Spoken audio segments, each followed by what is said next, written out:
bibigay. Pagbibigay po handog sa ating mahal na Panginoon.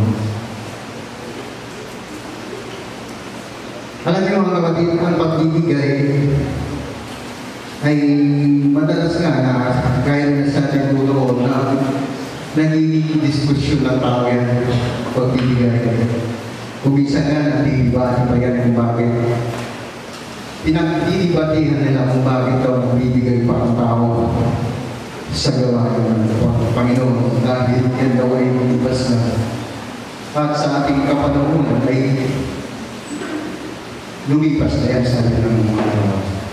Meron din akong naka-discussion sa kaunang Saudi Arabia na patungkol sa pagbibigay. Ang sabi niya, marami ba o pwede bang ibigay yung piso sa Panginoon?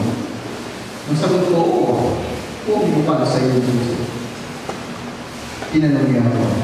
Kasi ang sabi ng banal na kasulatan sa 2 Corinthians chapter 9 verse 8 na pagbigay ka ay sa kasya. Pwede. Pwede mong ibigay yung piso. Kasi sabi ng banal na kasulatan, tinanong mo siya, ikaw ba kapatid, kung wala kang trabaho, humingi ka sa Panginoon. Binigyan ka ng Panginoon, di ba? Oo, sabi niya. Ngayon may trabaho ka, ibibigay mo ba o patuloy bang ibigay yung piso sa Panginoon? Tinanong mo siya. Ngayon ikaw ay may trabaho, para patuloy ba na ibigay mo yung piso sa Panginoon? Amen. Ngayon pinagbala ka ng Diyos. Sabi niya, hindi.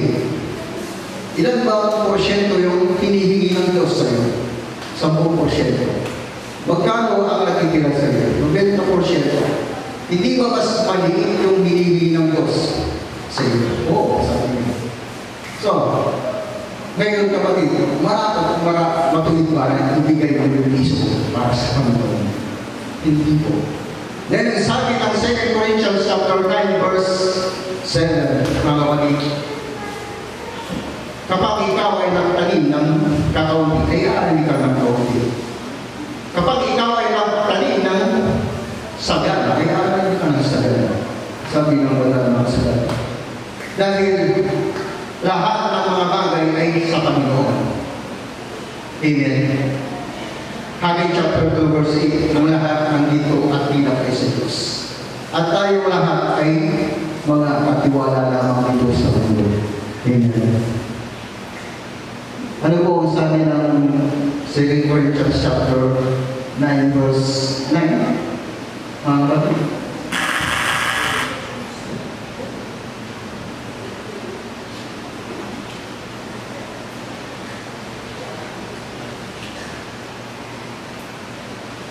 Gaya na nasusulat, siyang nagsabot, siyang nagbigay sa mga lupa, at ang kanyang katwiran ay nananatili magpagayaraman.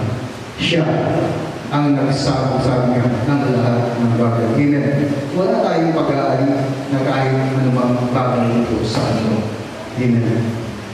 So mga kapatid, note po, mga kapatid, kung gusto natin pagpalain ng Panginoon, mga kapatid, ang pagbibigay isang susi ng pagpapala. Amen.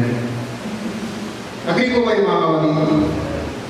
Kaya kung minsan, ang tao, mga kapatid, isang kanin, isang buwan, isang tuka. Bakit? Kasi hindi niya alam yung susi ng pagpapala. Na isa sa mga susi ng pagpapala ay ang pagbibigay sa gawain ng Panginoon. Kaya po mga kapatid.